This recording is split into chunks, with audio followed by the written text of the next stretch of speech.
तभी देखते हैं कि जूडी अजीब सी हरकतें करने लगती है। एड धीरे से पूछता है, जूडी तुम ठीक तो हो ना? लेकिन जैसे ही जूडी की आंखें खुलती है उसके चेहरे पे एक अजीब सी मुस्कान उभर जाती है। वो मुस्कान इतनी डरावना होती है कि वो वहाँ पे हर कोई देख सिहर जाता है। जूडी की आवाज भी अब बिल्कुल बदल चुकी होती है और वो कहती है कि अब मैं तुम्हारे साथ हूँ। लॉरेन इस डर के मारे पीछे हटती और कहती है, यह इवल एंटिटी अभी भी जूडी के अंदर आ चुकी है। एड तुरंत बाइबल निकालता है और जोर जोर से बोलता है कि मैं तुम्हें इस शरीर से निकाल दूंगा आज।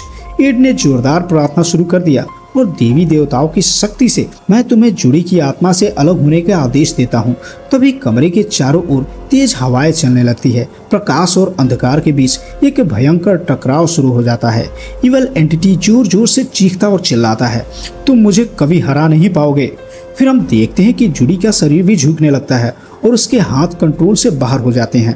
फिर भी एड और लॉरेन दोनों अपनी पूरी ताकत से रिचुअल को कंटिन्यू रखते हैं। फिर अचानक एक तेज रोशनी घर के भीतर फैलती है, जिसके साथ इवल एंटिटी चीखता हुआ कमरे से बाहर निकलता है।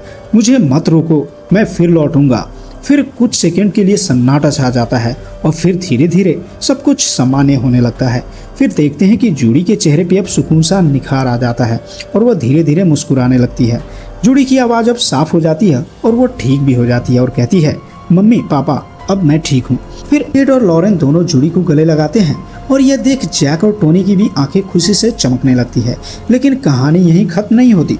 कैमरा धीरे धीरे मिरर की तरफ जाता है, जहाँ पर अभी भी हल्की सी चमक उभर रही होती है और उसी मिरर के पीछे कहीं गहराई में एक साया धीरे धीरे मुस्कुरा रहा होता है, जैसा कि वह कह रहा हो कि मैं लौटूंगा।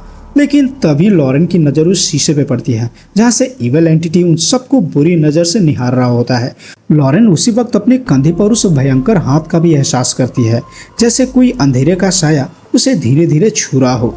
तभी हम देखते हैं कि इवल एंटिटी अचानक एड पे हमला कर देता है।